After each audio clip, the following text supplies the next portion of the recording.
ವಿರಾಮದ ನಂತರ ಮತ್ತೊಮ್ಮೆ ತಮಗೆಲ್ಲರಿಗೂ ಆತ್ಮೀಯವಾದ ಸ್ವಾಗತ. ಇದು ನಿಮ್ಮ ನೆಚ್ಚಿನ ಸಂಧ್ಯಾ ನ್ಯೂಸ್ 22/7 ಘೋರ ದಟ್ಟ ದರಿದ್ರ ಬೋರ್ವೆಲ್ನ ಬಗ್ಗೆ ಸಾಕಷ್ಟು ಮಾಹಿತಿಯನ್ನ ನಮಗಾಗಿ ನೀಡ್ತಾ ಇದ್ದಂತಹ ಬೋರ್ವೆಲ್ನ ಎಕ್ಸ್ಪರ್ಟ್ ನಿಷ್ಠಾತ್ ಬೋರದ್ವಾಜ್ ಅವರ ಜೊತೆ ಮತ್ತೆ ಚರ್ಚೆಯನ್ನ ಮುಂದುವರಿಸೋಣ.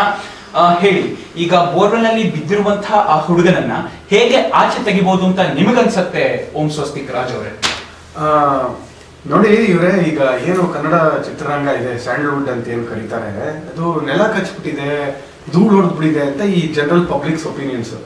ಅದಕ್ಕೆ ನಾನು ಈ ಡಿಫ್ರೆಂಟ್ ಡೈರೆಕ್ಟರ್ ಅಂತಾನೆ ಫೇಮ್ ಆಗಿ ಈಗ ಒಂದು ಪಬ್ಲಿಕ್ಸ್ಗೆ ಡಿಫ್ರೆಂಟ್ ಆಗಿ ಒಂದು ಫಿಲಂ ಕೊಡ್ಬೇಕು ಅಂತ ಅದೇನೆ ಇದು ಒಂದು ಯೂತ್ಸ್ಗೆ ಒಂದು ಮೆಸೇಜ್ ಬೇಕು ಇವತ್ತಿನ ಯೂತ್ಸ್ಗೆ. ಅದಕ್ಕೆ ಒಂದು ಒಳ್ಳೆ ಹೊಸ ಡೈಮೆನ್ಷನ್ ಅಲ್ಲಿ ಒಂದು ಯೂತ್ ಓರಿಯೆಂಟೆಡ್ ಫಿಲ್ಮ್ಸ್ ತೆಗಿತಾ ಇದ್ದೀನಿ.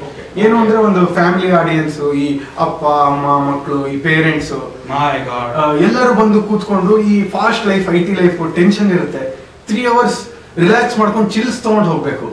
ಈಗ ಏನೇ ಎಮೋಷನ್, ಫಿಸಿಕಲ್ ಇದೆಲ್ಲ ಹೊರಗಾಕಿ ಒಂಥರ ಅಳ್ತಾ ಖುಷಿಯಾಗಿ ಹೋಗ್ಬೇಕು ಆಚೆ. ಈ ತರ ಒಂದು ಯೂತ್ಸ್ಗೆ ಒಂದು ಮೆಸೇಜ್ ಇರುವಂತ ಫಿಲ್ಮ್ಸ್. ಓಕೆ ಓಂ ಸ್ವಸ್ತಿಕ್ ರಾಜ್ ಅವರೇ, ನಿಮ್ಮದೇ ಚಿತ್ರದ ನಿರ್ಮಾಪಕರು ಹೇಳ್ತಾ ಇದ್ರು ಈ ಚಿತ್ರ ಅರ್ಧಕ್ಕೆ ನಿಂತು ಹೋಗಿದೆ ಅಂತ. ಅವರು ಈಗ ಹೇಗಿದ್ರು ಸಣ್ಣ ಆಗಿದ್ದಾರೆ, ಬೋರ್ವೆಲ್ ನಲ್ಲಿ ತೂರ್ತಾರೆ ಕೂಡ. ಈಗ ಯಾಕೆ ಅವರನ್ನ ಇಟ್ಕೊಂಡು ಮತ್ತೆ ಚಿತ್ರದ ಚಿತ್ರೀಕರಣವನ್ನ ಪುನರಾರಂಭಿಸಬಾರ್ದು? ನೋಡಿ ಇವ್ರೆ, ಇದು ಒಂದು ಇದಿರುತ್ತೆ, ಅದು ಇದು ಏನ್ರಿ ಅದು ಯಾವುದು ಇದು ಕಂಟಿನ್ಯೂಟಿ ಅಂತ, ಅದು ಒಂದು ಟೆಕ್ನಿಕಲ್ ಟರ್ಮ್. ಇದು ಸಹಜವಾಗಿ ಕಾಮನ್ ಮ್ಯಾನ್ಸ್ಗೆ ಇದೆಲ್ಲ ಗೊತ್ತಿರಲ್ಲ, ಹಾಗಾಗಿ ಅದರಿಂದ ಇದು ಆಗೋದು ಸ್ವಲ್ಪ ಕಷ್ಟ. ಓಕೆ, ಅಲ್ಲ, ಹಲವಾರು ಚಿತ್ರಗಳಲ್ಲಿ ತೋರಿಸಿರುವ ಹಾಗೆ, ಸಾಕಷ್ಟು ಧಾರಾವಾಹಿಗಳಲ್ಲಿ ತೋರಿಸಿರುವ ಹಾಗೆ ಅವರನ್ನ ಫಾರಿನ್ಗೆ ಕಳಿಸೋದ್ರ ಮೂಲಕ, ಪ್ಲಾಸ್ಟಿಕ್ ಸರ್ಜರಿಯನ್ನ ಮಾಡುವುದ್ರ ಮೂಲಕ, ಅವರು ಸಣ್ಣ ಆದ್ರು ಅಂತ ತೋರಿಸುವುದ್ರ ಮೂಲಕ ಚಿತ್ರದ ಕಥೆಯನ್ನ ಮತ್ತೆ ಮುಂದುವರಿಸಬಹುದಾಗಿತ್ತಲ್ಲ ನೀವು? ನೋಡಿ ಏನಾಯ್ತು ಅಂದ್ರೆ, ಒಂದು ಓಪನ್ ಸೀಕ್ರೆಟ್ಸ್ ಹೇಳ್ತೀನಿ ನಮ್ಮ ನಿರ್ಮಾಪಕರ ಬಗ್ಗೆ. ಏನು ಅಂದ್ರೆ, ಅವರ ವೆಯ್ಟ್ ಲಾಸ್ ಆಯ್ತಲ್ಲ, ಆಗ ಅವರ ಆಸ್ತಿನೂ ಲಾಸ್ ಆಗುತ್ತೆ. ಹಾಗಾಗಿ ಓಂ ಸ್ವಸ್ತಿಕ್ ರಾಜ್ ಅವರೇ, ಅದಲ್ಲದೆ ಏನು ಅಂದ್ರೆ, ಈಗ ನಾನು ಡಿಫ್ರೆಂಟ್ ಡೈರೆಕ್ಟರ್ಸ್ ಅಂತ ನಾನು ಫೇಮಸ್. ಈಗ ಬೋರ್ವೆಲ್ ಅಲ್ಲಿ ಬೀಳೋದು ತುಂಬಾ ಕಾಮನ್ ಆಗೋಗಿದೆ. ಇವತ್ತಿನ ಮಕ್ಕಳೇನಿದ್ದಾರೆ, ಒಬ್ಬರಾದ್ಮೇಲೆ ಒಬ್ರು ಬೋರ್ವೆಲ್ ಅಲ್ಲಿ ಬೀಳ್ತಾ ಇರ್ತಾರೆ. ಈ ನ್ಯೂಸ್ ಅವ್ರು ಸರಿ ಇಲ್ಲ, ಅದೇ ಒಂದು ಹುಡುಗ ಬೋರ್ವೆಲ್ ಅಲ್ಲಿ ಬಿದ್ದ ತೋರಿಸ್ತಾ ಇರ್ತಾರೆ. ಇದೊಂಥರ ಶೋಕಿ ಆಗೋಗಿದೆ ಹೇಳಿದ್ರೆ. ಸೊ ಅದಕ್ಕೆ ನಾನು ಡಿಫ್ರೆಂಟ್ ಆಗಿ ಏನಾದ್ರು ಮಾಡಿದರೆ ಅವಮಾನ ಅದು ನನ್ನ ಹೆಸರಿಗೆ. ಸೊ ಈಗ ಹೊಸ ಟಾಪಿಕ್ಸ್ ತಗೊಂಡು ಇವತ್ತಿನ ಯೂತ್ಸ್ ಒಂದು ಮೆಸೇಜ್ ಇರೋ ತರ ಒಂದು ಈಗ ಏನ್ ನಡೀತಾ ಇದೆ, ಈಗ ಒಂದು ಬೀದಿ ನಾಯಿಗಳ ಕೈ ಕಚ್ಚಿಸ್ಕೊಂಡು ಜನ ಸಾಯ್ತಾ ಇದ್ದಾರೆ, ಪ್ರಾಣ ಬೀಳ್ತಾ ಇದ್ದಾರೆ, ಇಂಥ ಹುತಾತ್ಮರಾಗ್ತಾ ಇದ್ದಾರೆ. ಇಂಥವ್ರ ಮೇಲೆ ಒಂದು ಸ್ಪೆಷಲ್ ಇಂಟ್ರೆಸ್ಟ್ ಇಟ್ಕೊಂಡು ಒಂದು ಡಿಫ್ರೆಂಟ್ ಆಗಿ ಒಂದು ಕತೆ ತೆಗಿಬೇಕು ಅಂತ. ಅದಕ್ಕೆ ಒಂದು ಬೀದಿ ನಾಯಿ ಕೈ ಕಚ್ಚಿಸ್ಕೊಂಡವ್ರು ಯಾರು ಅಂತ ಹೊಸ ಫಿಲಂ. ಸ್ವಸ್ತಿಕ್ ರಾಜ್ ಅವರೇ, ಆ ಚಿತ್ರದ ಬಗ್ಗೆಯೇ ಬೇಕಾದ್ರೆ ಒಂದು ವಿಶೇಷ ಕಾರ್ಯಕ್ರಮವನ್ನು ಮಾಡಿ ಆ ಚಿತ್ರದ ಬಗ್ಗೆಯೂ ಚರ್ಚೆಯನ್ನು ಮಾಡೋಣ. ಆದ್ರೆ ಇವತ್ತಿನ ಕಾರ್ಯಕ್ರಮದ ಮುಖ್ಯ ಘಟ್ಟಕ್ಕೆ ಈಗ ನಾವು ಬಂದು ತಲುಪಿದ್ದೀವಿ. ಬೋರ್ವೆಲ್ ಎಕ್ಸ್ಪರ್ಟ್ ಆದಂತಹ ನಿಷ್ಣಾತ್ ಬೋರದ್ವಾಜ್ ಅವರಿಂದ ಸಾಕಷ್ಟು ಮಾಹಿತಿಯನ್ನ ಪಡ್ಕೊಳ್ಳೋಣ. ಅವರಿಂದ ಈ ಚರ್ಚೆಯನ್ನ ಮತ್ತೆ ನಾವು ಮುಂದುವರಿಸುವವರೆಗೂ ಒಂದು ಸಣ್ಣ ಬ್ರೇಕ್.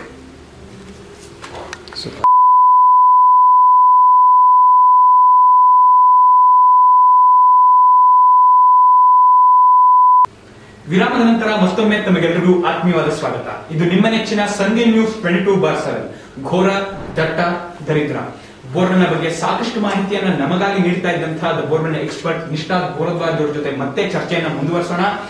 ಹೇಳಿ ನಿಷ್ಠಾತ್ ಬೋರದ್ವಾಜ್ ಅವರೇ, ಇಂಡಿಯನ್ ಬೋರ್ವೆಲ್ ಆಕ್ಟ್ ಪ್ರಕಾರ ಆ ಮಗು ಆ ಬೋರ್ವೆಲ್ ಮೇಲೆ ಈಗ ಕ್ಯಾಲಿಫೋರ್ನಿಯಾದಿಂದ ಡೈರೆಕ್ಟ್ ಆಗಿ ಈ ಚಿತ್ರತಂಡದ ಫೇಮಸ್ ಮ್ಯೂಸಿಕ್ ಡೈರೆಕ್ಟರ್ ಆದಂತ ಬಾಲಗುರು ಕೃಷ್ಣ ಅವರಿದ್ದಾರೆ. ಬಾಲಗುರು ಕೃಷ್ಣ ಅವರೇ, ನಿಮ್ಗೆ ಶೋಗೆ ಆತ್ಮೀಯವಾದ ಸ್ವಾಗತ. ಕ್ಯಾಲಿಫೋರ್ನಿಯಾದಿಂದ ಡೈರೆಕ್ಟ್ ಆಗಿ ವಿಡಿಯೋ ಕಾನ್ಫರೆನ್ಸಿಂಗ್ ಅಲ್ಲಿ. ನಮಸ್ಕಾರ. ನನ್ನ ಹೆಸರು ಬಂದು ನಾನು ಆಕ್ಚುಲಿ ಗುರು ಅವರ ಶಿಷ್ಯ ಮತ್ತೆ ಹರಿ ಅವರ ಭಕ್ತ. ಹೀಗಾಗಿ ಅವರ ಬಾಲ ಅಂತ ಹೇಳಿ ನನಗೆ ಬಾಲಗುರು ಕೃಷ್ಣ ಅಂತ ಹೇಳಿ ಕೊಟ್ಟಿರ್ತಕ್ಕಂಥ ಬಿದುರು. ನನ್ನ ಹೆಸರು ಬಂದು ಆಕ್ಚುಲಿ ತುಂಬಾ ಡಿಫ್ರೆನ್ಸ್ ಆಗಿ ಮ್ಯೂಸಿಕ್ ಮಾಡ್ತೀನಿ ಅಂತ. ನನ್ನ ಹೆಸರು ಬಂದು ಸಂಗೀತ್ ವಿಭಿನ್ ಅಂತ. ಬಾಲಗುರು ಕೃಷ್ಣ ಅವರೇ, ಸಂಗೀತ್ ವಿಭಿನ್ ಅವರೇ, ನಿಮ್ಗೆ ಶೋಗೆ ಆತ್ಮೀಯವಾದ ಸ್ವಾಗತ. ಈ ಚಿತ್ರದಲ್ಲಿ ಅತ್ಯದ್ಭುತವಾಗಿ ಸಂಗೀತ ಮೂಡಿ ಬಂದಿದೆ ಅಂತ ಈಗಿನೂ ನಮ್ಮ ಡೈರೆಕ್ಟರ್ ಮತ್ತೆ ಪ್ರೊಡ್ಯೂಸರ್ ಹೇಳ್ತಾ ಇದ್ರು. ಈ ಚಿತ್ರದಲ್ಲಿ ಎಷ್ಟು ಹಾಡುಗಳಿವೆ? Thank you. ಈ ಚಿತ್ರದಲ್ಲಿ ಬಂದ್ಬಿಟ್ಟು ಆಕ್ಚುಲಿ 8 ಸಾಂಗ್ಸ್ ಇದೆ, 2 ಐಟಮ್ ಸಾಂಗ್ಸು, 5 ಡ್ಯೂಯೆಟ್ಸು ಮತ್ತೆ 3 ಎಮೋಷನಲ್ ಸಾಂಗ್ಸು, ಪ್ಯಾಥೋ ಸಾಂಗ್ಸು. ಮತ್ತೆ ಜೊತೆಗೆ ಈ ಹುಡುಗನೇ ಓಪನಿಂಗ್ ಅಲ್ಲಿ ಬಿದ್ದೋಗ್ತಾನೆ ಬೋರ್ವೆಲ್ ಅಲ್ಲಿ ಅಂತ ಅಷ್ಟೇ ನನ್ನ ಕತೆ ಹೇಳಿದ್ದು. ಮಿಕ್ಕಿದೆಲ್ಲ ನಾನೇ ಊಹಿಸ್ಕೊಂಡು ಮ್ಯೂಸಿಕ್ ಮಾಡಿದ್ದೀನಿ. ಅದಕ್ಕೆ ಆ ಹುಡುಗ ಬಿದ್ದೋಗ್ತಾನಲ್ಲ, ಆಗ 2 ಸಿಚುಯೇಷನಲ್ ಸಾಂಗ್ಸ್ ಬೋರ್ವೆಲ್ ಅಲ್ಲಿ ಬಿದ್ದೋದಾಗ.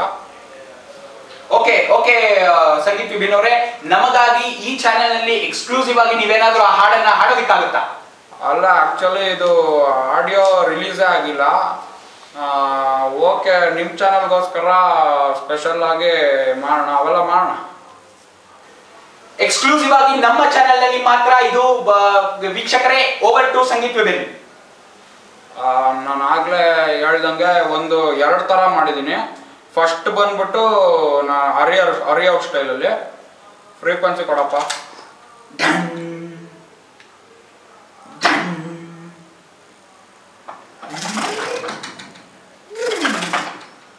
ಇಲ್ಲಿ ಮೋಸ್ಟ್ಲಿ ಕ್ಯಾಲಿಫೋರ್ನಿಯಲ್ಲಿ ಪವರ್ ಕಟ್ ಆಗಿದೆ ಅನ್ಸುತ್ತೆ.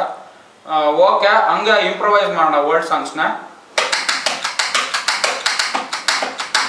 ಬಿದ್ದ ಬಿದ್ದ ಬೋರ್ವೆಲ್ಲಲ್ಲಿ ಬಿದ್ದ, ಬಿದ್ದ ಬಿದ್ದ ಬೋರ್ವೆಲ್ಲಲ್ಲಿ ಬಿದ್ದ, ಬಿದ್ದ ಬಿದ್ದ ಬೋರ್ವೆಲ್ಲಲ್ಲಿ ಬಿದ್ದ, ಬಿದ್ದ ಬಿದ್ದ ನಾನು ಬಿದ್ದ.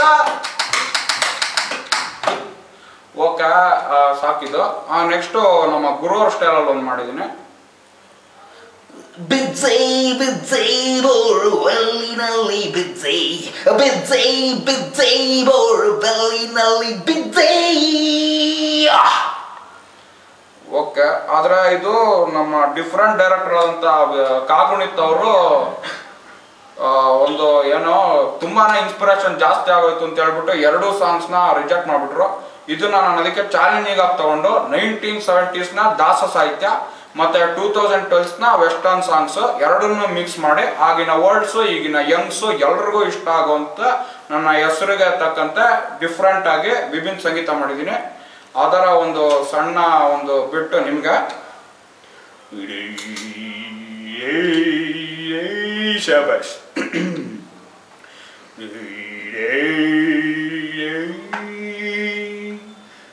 ಬಾರಿ ನಮ್ಮನೆ ತನಕ ಭಾಗ್ಯದ ಬಾರಿ ನಮ್ಮನೆ ತನಕ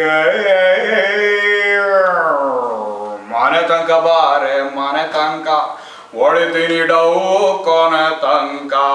ರಾಕೆಟ್ ರಾಕೆಟ್ ರಾಕೆಟ್ ಬಲ shake it shake it shake it. Okay Sangeet Vibhin ಅವರೇ, ನಿಮಗೆ ಅತ್ಯದ್ಭುತವಾದಂತಹ ಸಂಗೀತ ಕೊಟ್ಟಿದ್ದಕ್ಕೆ, ನಮಗಾಗಿ ಹಾಡಿದ್ದಕ್ಕಾಗಿ ಧನ್ಯವಾದಗಳು. ಅಲ್ಲ, ನಮ್ಮ ನಿರ್ದೇಶಕರು ಹೇಳ್ತಾ ಇದ್ರು ಅವರ ಹೊಸ ಚಿತ್ರ ಬೀದಿ ನಾಯಿಕೈಲಿ ಕಟ್ಟಿಸ್ಕೊಂಡವ್ರು ಯಾರು ಅಂತ. ಇದಕ್ಕಾಗಿ ನೀವು ಒಂದು ಹೊಸ ಹಾಡೇನಾದ್ರು ಮಾಡ್ತಾ ಇದ್ರ? ಕೈ ಕಾಲು ಕಟ್ಟಿಸ್ಕೊಂಡ ಅಂತೇನಾರು?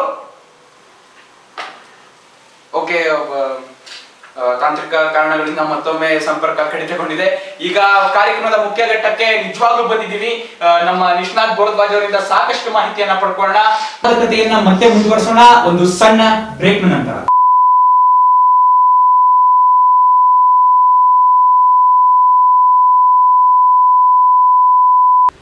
ಮತ್ತೊಮ್ಮೆ ತಮಗೆಲ್ಲರಿಗೂ ಆತ್ಮೀಯವಾದ ಸ್ವಾಗತ. ಇದು ನಿಮ್ಮ ನೆಚ್ಚಿನ ಸಂದಿಲ್ ನ್ಯೂಸ್ 22/7 ಘೋರ ದಟ್ಟ ದರಿದ್ರ. ನೀವು ನೋಡ್ತಾ ಇದ್ದೀರಾ ವಿಶೇಷ ಕಾರ್ಯಕ್ರಮ ಬೋರ್ವೆಲ್ ನಲ್ಲಿ ಬಿದ್ದೋರ್ಯಾರು. ವೀಕ್ಷಕರೇ, ಈಗ ಕಾರ್ಯಕ್ರಮದ ಮುಖ್ಯವಾದ ಘಟ್ಟಕ್ಕೆ ನಿಜವಾಗಿಯೂ ಬಂದು ತಲುಪಿದ್ದೀವಿ. ಬೋರ್ವೆಲ್ ಎಕ್ಸ್ಪರ್ಟ್ ಆದಂತಹ ನಿಷ್ಣಾತ್ ಬೋರದ್ವಾಜ್ ಅವರಿಂದ ನಿಜವಾಗಿಯೂ ಮಾಹಿತಿಯನ್ನು ಸಂಗ್ರಹಣ ಮಾಡೋಣ. ಹೇಳಿ ನಿಷ್ಣಾತ್ ಬೋರದ್ವಾಜ್ ಅವರೇ. ನೋಡಿ, ನಾನು ಸಾಕಷ್ಟಲ್ಲಿ ಹೇಳಿರೋ ಹಾಗೆ, ಹೇಳಕ್ ಪ್ರಯತ್ನಿಸಿದ ಹಾಗೆ, ಇಂಡಿಯನ್ ಬೋರ್ವೆಲ್ ಆಕ್ಟ್ ಅಂತ ಒಂದಿದೆ. ಅದ್ರ ಪ್ರಕಾರ ಬಿದ್ದಿರೋ ಮಗು ಬೋರ್ವೆಲ್ ಮೇಲೆ ಒಂದು ಕೇಸ್ ಹಾಕಿ ಆ ಬೋರ್ವೆಲ್ ಇಂದ ಆಚೆ ಬರ್ಬೋದು. ಬೋರ್ವೆಲ್ ಮೇಲೂ ಕೇಸ? 1962 ಒಂದು ನಡೆದಿತ್ತು case, George Kutty versus state of Kerala ಅಂತ. ಓಕೆ ಓಕೆ ಓಕೆ ಓಕೆ ನಿಷ್ಣಾತ್ ಬೋರ್ವೆ. ವೀಕ್ಷಕರೇ, ಈಗ ಒಂದು ಹೊಸ ಬ್ರೇಕಿಂಗ್ ನ್ಯೂಸ್ ಸಿಕ್ಕಿದೆ ನಮಗಾಗಿ. ಆ ಬ್ರೇಕಿಂಗ್ ನ್ಯೂಸ್ ಬಗ್ಗೆನೇ ವಿಶೇಷವಾದ ಕಾರ್ಯಕ್ರಮ ಮಾಡುವಂತಹ ಸಮಯ ಆಗಿದೆ. ಒಬ್ಬ ಸಣ್ಣ ಹುಡುಗ ಬೀದಿ ನಾಯಿ ಕೈಲಿ ಕಚ್ಚಿಸ್ಕೊಂಡಿದ್ದಾನೆ. ಅದ್ರ ಬಗ್ಗೆ ವಿಶೇಷ ಕಾರ್ಯಕ್ರಮ ಮಾಡೋಣ. ಹಾಗಾಗಿ ಈ ಕಾರ್ಯಕ್ರಮವನ್ನ ಇಲ್ಲಿಗೆ ಕಡಿತಗೊಳಿಸ್ತಾ ಇದ್ದೀವಿ. ವಿಶೇಷ ಕಾರ್ಯಕ್ರಮ ಬೀದಿ ನಾಯಿ ಕೈಲಿ ಕಚ್ಚಿಸ್ಕೊಂಡವ್ರು ಯಾರು? ಅದಕ್ಕೆ ಮುಂಚೆ ಈ ನ್ಯೂಸ್ ಚಾನಲ್ ಎಲ್ಲ ಓಕೆ, ನಂತರ ಏನು ಡಿಫ್ರೆಂಟ್ ಆಗಿ ನಿಮ್ದು 22/7 ಅಂತಿದೆ, ಯಾಕೆ 24/7 ಇಲ್ಲ? ಒಳ್ಳೆ ಪ್ರಶ್ನೆಯನ್ನ ಕೇಳಿದ್ರಿ ಓಂ ಸ್ವಸ್ತಿಕ್ ರಾಜ್ ಅವರೇ. ನಿಮಗೆ ಗೊತ್ತಿರುವ ಹಾಗೆ ನಮ್ಮ ವಾಹಿನಿಯಲ್ಲೇ ಪ್ರಸಾರವಾಗಿರುವ ಕಾರ್ಯಕ್ರಮ ಬೃಹತ್ ವರಾಂಡ, ಅದರಲ್ಲಿ ಬರುವಂತಹ ಶ್ರೀ ಜಯಂತ ಪ್ರಕಾಶ ಬೆಳ್ಳೂರು ಶರ್ಮಾ ಅವರು ಹೇಳಿದ್ರು 24 ಅಂತಕ್ಕಂಥದ್ದು ಒಳ್ಳೆ ಸಂಖ್ಯೆ ಅಲ್ವೇ ಅಲ್ಲ. ಅವತ್ತಿನ ದಿನ ಹುಟ್ಟಿರುವಂತವರು ಯಶಸ್ವಿ ಆಗೋದಿಕ್ಕೆ ಸಾಧ್ಯವೇ ಇಲ್ಲ. ಹೀಗಾಗಿ ರೇಖಾಶಾಸ್ತ್ರದ ಪ್ರಕಾರ, ಸಂಖ್ಯಾಶಾಸ್ತ್ರದ ಪ್ರಕಾರ ಹಾಗೂ ಜಯ ಹಾಗೂ ಸುಷ್ಮಾ ಶಾಸ್ತ್ರದ ಪ್ರಕಾರ 22 ಅಂತಕ್ಕಂಥದ್ದು, ಅದರಲ್ಲೂ ವಿಶೇಷವಾಗಿ 22/7 ಅಂತಕ್ಕಂಥದ್ದು ನಿಜವಾಗಿಯೂ ಒಳ್ಳೆ ಸಂಖ್ಯೆ. ಅದನ್ನ ಇಟ್ರೆ ಅಂತ ಹೇಳಿ ಅದನ್ನ ಅವರೇ ನಾಮಕರಣ ಮಾಡಿ ನಮ್ಮ ಕಾರ್ಯಕ್ರಮದ ಯಶಸ್ವಿಯಲ್ಲಿ ಭಾಗಿಯಾಗಿದ್ದಾರೆ. ಹೀಗಾಗಿ 22 ಗಂಟೆಗಳ ಕಾಲ ಮಾತ್ರ ನಾವು ನ್ಯೂಸ್ ಅನ್ನ ತೋರಿಸ್ತೀವಿ. ನಿಮ್ಗೆಲ್ರಿಗೂ ಗೊತ್ತಿರೋ ಹಾಗೆ 2 ಗಂಟೆಗಳ ಕಾಲ ಈ ಹನುಮಾನ್ ವಜ್ರ ಕವಚ್, BPJ ಲಕ್ಕಿ ಸ್ಟಾಮ್ಸ್ ಮತ್ತೆ ಸಂದೀಲ್ ಸುಧಾ ಇದ್ರ ಬಗ್ಗೆ ವಿಶೇಷ ಕಾರ್ಯಕ್ರಮಗಳು ಮೂಡಿ ಬರ್ತಾ ಇರುತ್ತವೆ. ವೀಕ್ಷಕರೇ, ಈಗ ನಮ್ಮ ಮುಂದಿನ ವಿಶೇಷ ಕಾರ್ಯಕ್ರಮ ಬೀದಿ ನಾಯಿ ಕೈಲಿ ಕಚ್ಚಿಸ್ಕೊಂಡವ್ರು ಯಾರು? ಘೋರ ದಟ್ಟ ದರಿದ್ರ ಸುದ್ದಿಗಳಿಗಾಗಿ ನೋಡ್ತಾ ಇರಿ ಸಂದೀಲ್ ನ್ಯೂಸ್ 22/7.